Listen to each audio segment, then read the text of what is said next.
Welcome back to my channel. ಇವತ್ತು simple rice bath ಮಾಡೋದು ಹೇಗೆ ಅಂತ ನೋಡ್ಕೊಳ್ಳೋಣ.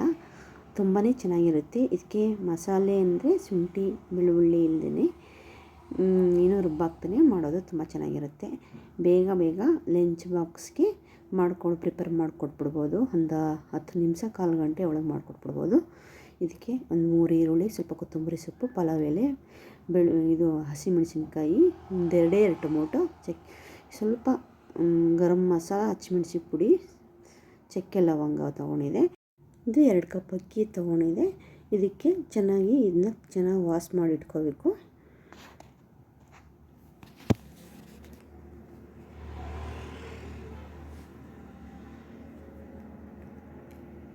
ಕುಕ್ಕರ್ಗೆ ಇದು ಕಾದ್ಮೇಲೆ ಸ್ವಲ್ಪ ಒಂಚೂರು ಎಣ್ಣೆ ಹಾಕ್ಕೋಬೇಕು. ಹಾಗೆ ಒಂದು 3 ಹಸಿಮೆಣಸಿನ್ಕಾಯಿ, 1-2-3 ಪಲಾವ್ ಎಲೆ, ಇದಾದಮೇಲೆ ಚಕ್ಕೆ ಲವಂಗ ಸೋಂಪು ಇದು ಹಾಕ್ಕೋಬೇಕು. ಫ್ಲೇವರ್ ಚೆನ್ನಾಗಿರುತ್ತೆ ಇದು ಹಾಕ್ಕೊಂಡ್ರೆ. ಈರುಳ್ಳಿ ಸ್ವಲ್ಪ ಹಾಕ್ಕೋಬೇಕು.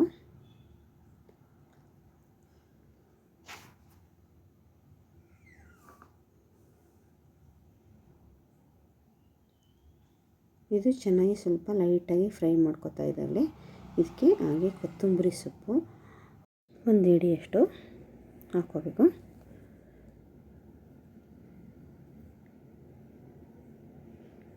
ಪುದೀನ ಇದ್ದರೆ ಅದು ಒಂದು ಸ್ವಲ್ಪ ಹಾಕ್ಕೊಂಡ್ರೆ ಚೆನ್ನಾಗಿರುತ್ತೆ. ಅಲ್ಲದೆ ಹೀಗೆ ಮಾಡಿದ್ರೆ ಫ್ಲೇವರ್ ಒಂಥರ ಟೇಸ್ಟ್ ಇರುತ್ತೆ. ಇದನ್ನ ಆದಷ್ಟು ಸ್ವಲ್ಪ ಲೈಟಾಗಿ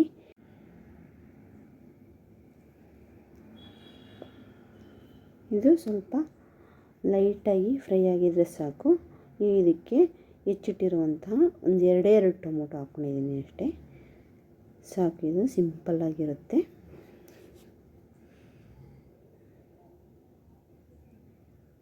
ಇದು ಚೆನ್ನಾಗಿ ಕಲಸೋಗ್ಬೇಕು. ಟೊಮೊಟೊ ಎಲ್ಲ ಚೆನ್ನಾಗಿ ಸಾಫ್ಟ್ ಆಗೋ ತನಕನೂ ಫ್ರೈ ಮಾಡ್ಕೋಬೇಕು. ಈಗ ಇದಕ್ಕೆ ಹಸಿಮೆಣಸಿ ಪುಡಿ ಸ್ವಲ್ಪ 1 ಸ್ಪೂನಷ್ಟು ತೊಗೊಂಡಿತ್ತು. ಹಾಗೆ ಗರಂ ಮಸಾಲ ಅದು 1 ಸ್ಪೂನು ಹಾಕ್ಕೊಂಡು ಚೆನ್ನಾಗಿ ಇದನ್ನ ಮಿಕ್ಸ್ ಮಾಡ್ಕೋಬೇಕು. ಹಾಗೆ ಒಂದು 100 ಮಿಲಿಯಷ್ಟು ಮೊಸರು ಅದು ಹಾಕ್ಕೊಂಡಿದೆ. ಇದು ತುಂಬ ಚೆನ್ನಾಗಿರುತ್ತೆ ಹಾಕ್ಕೊಂಡ್ರೆ. ಇದು ಟೊಮೊಟೊ ಅಂತೂ ಹುಳಿ ಕಮ್ಮಿ ಹಾಕಿದೆ ಅಂತ 2 ಟೊಮೊಟೊ ತೊಗೊಂಡಿತ್ತು. ಹಾಗೆ ತೊಳೆದಿರುವಂತಹ ಅಕ್ಕಿ ಹಾಕಬೇಕು.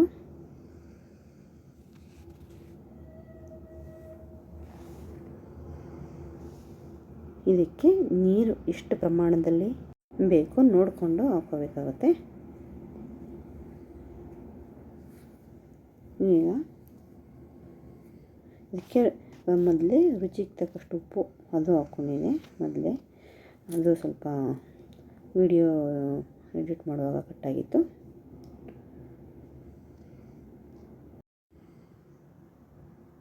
ಇದು ಬಬಲ್ಸ್ ಬರ್ತಾಯಿದೆ ಚೆನ್ನಾಗಿ ಕುದಿಗೆ ಸ್ಟಾರ್ಟ್ ಆದಾಗ ಅದಕ್ಕೆ 1 ಸ್ಪೂನಷ್ಟು ತುಪ್ಪನೂ ಹಾಕೋಬೇಕಾಗುತ್ತೆ.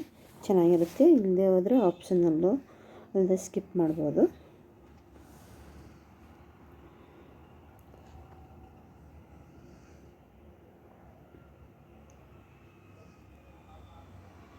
ಈಗ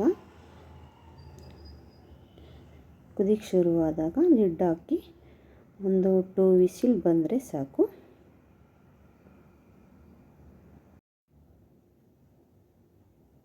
ಇನ್ನು 2 ವಿಸಿಲ್ ಬಂದಾಗಿತ್ತು. ಸ್ವಲ್ಪನೂ ಪ್ರೆಷರ್ ಆರಿದೆ. ಈಗ ಓಪನ್ ಮಾಡ್ತಾಯಿದ್ದೆ ಲಿಡ್ನ. ಈಗ ಚೆನ್ನಾಗಿ ರೆಡಿಯಾಗಿದೆ ಇದು. ಇದನ್ನ ಚೆನ್ನಾಗಿ ನಿಧಾನಕ್ಕೆ ಮಿಕ್ಸ್ ಮಾಡ್ಕೋಬೇಕು. ಲೈಟಾಗಿ ಸಿಂಪಲ್ ರೈಸ್ ಬಾತ್ ರೆಡಿಯಾಗಿದೆ. ತುಂಬಾ ಚೆನ್ನಾಗಿರುತ್ತೆ. ಇದಕ್ಕೆ ಮೊಸರು ಏನೂ ಬೇಕಾಗಲ್ಲ, ಬೇಕಾದರೆ ಹಾಕೋಬೋದು. ಇದು ಅದೇ ಥರ ಪ್ಲೇನಾಗಿ ತಿಂದರೆ ಇದಕ್ಕೆ ಇನ್ನೂ ತುಂಬ ಚೆನ್ನಾಗಿರುತ್ತೆ, ಟೇಸ್ಟು ಡಿಫ್ರೆಂಟಾಗಿರುತ್ತೆ.